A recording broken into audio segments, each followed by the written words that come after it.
Halo teman-teman, jumpa kembali dengan saya di channel Tukang AB, channel kreatif tanpa batas. Nah, di depan kita ini teman-teman sudah saya sediakan sebuah alat yang sangat penting sekali buat keluarga kita, yaitu tabung gas LPG yang akhir-akhir ini sangat susah sekali untuk kita dapatkan. Bahkan kita harus mengantri untuk mendapatkan isi ulang gas LPG seperti ini teman-teman. Warung-warung yang biasanya menjual sekarang sudah tidak mempunyai stok gas LPG lagi seperti ini. Entah itu mungkin karena memang langka atau mungkin karena banyak penimbunan di mana-mana. Nah, mungkin teman-teman juga pernah mengalami yang namanya ketika mendapatkan gas LPG seperti ini, ketika dipergunakan sangat terasa boros sekali atau bahkan jarang dipergunakan tapi gasnya cepat sekali habis. Nah, di video kali ini saya akan berbagi sebuah tips sederhana bagaimana cara mengatasinya supaya gas di rumah kita tuh menjadi lebih hemat dan tidak boros. Cukup menggunakan cara dan juga tips yang sederhana saja. Jadi tips ini nanti bisa teman-teman praktekin ketika teman-teman mempunyai tabung gas LPG seperti ini. Oke, langsung saja kita ke videonya dan nanti teman-teman juga bisa langsung mempraktekannya di rumah. Oke teman-teman, jadi di sini saya akan berbagi dua tips yang salah satunya masih berhubungan dengan gas yang hampir setiap hari kita pergunakan.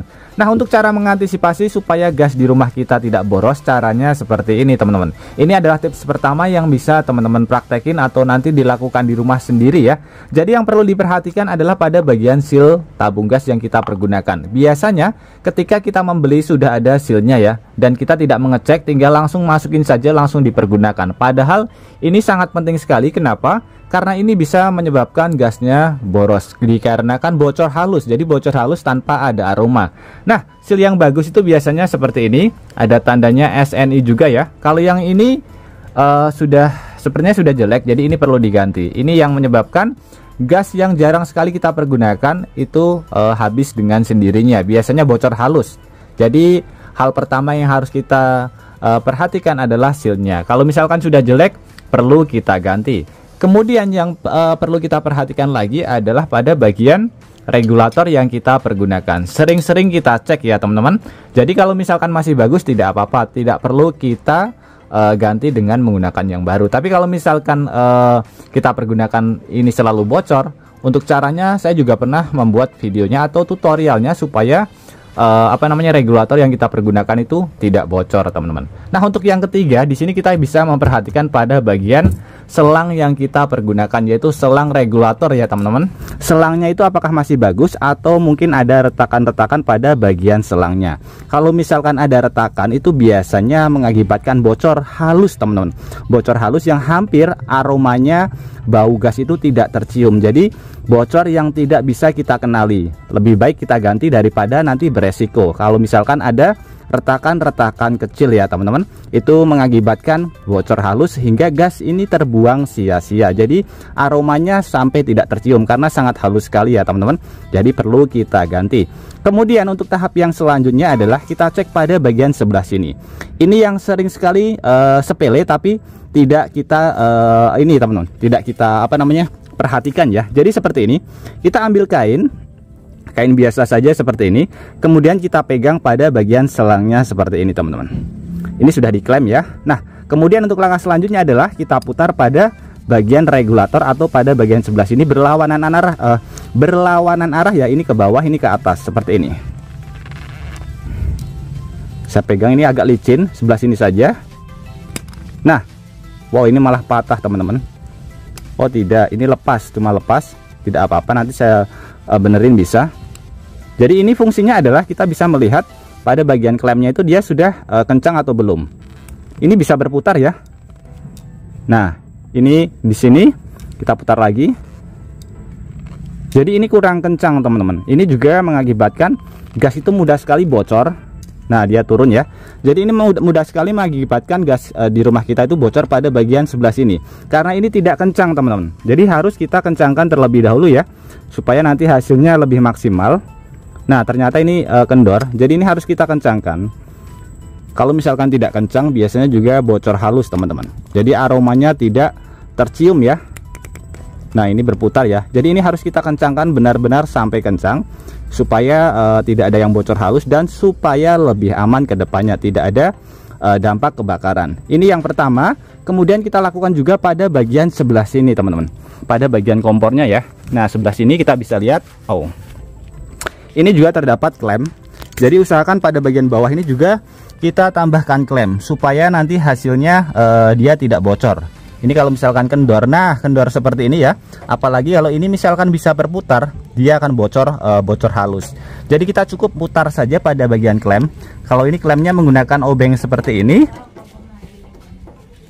Dan klem ini pun harganya sangat murah sekali ya, sekitar Rp2.000 saja. Jadi sederhana, sepele tapi jarang sekali kita perhatikan. Ini yang mengakibatkan gas di rumah kita itu boros. Jadi pada bagian selang, kemudian seal dan juga regulator.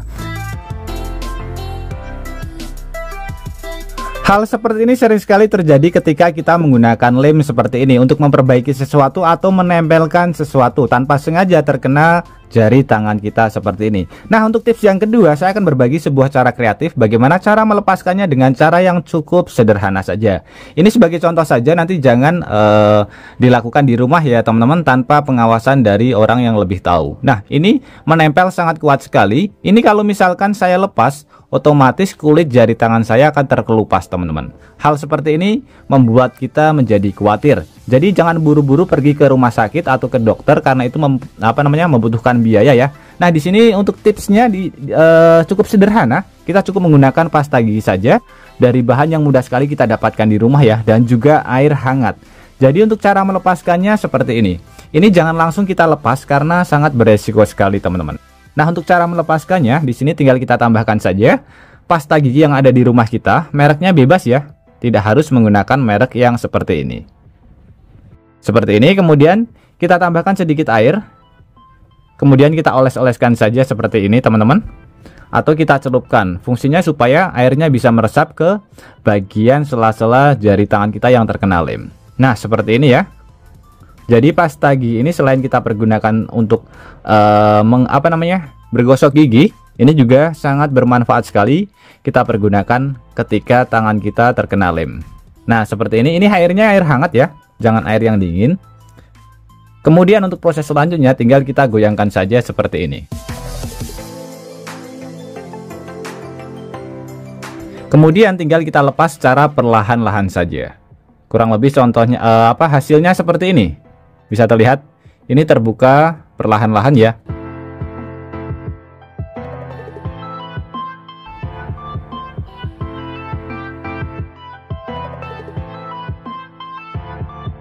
Nah, terbuka dengan sangat mudah sekali. Cukup menggunakan bahan yang mudah sekali kita dapatkan di rumah. Oke teman-teman, semoga dua tips sederhana ini bisa bermanfaat buat kita semuanya. Dan juga buat teman-teman yang suka tips sederhana ini, bantu tekan tanda like dan juga tekan tombol subscribe-nya teman-teman.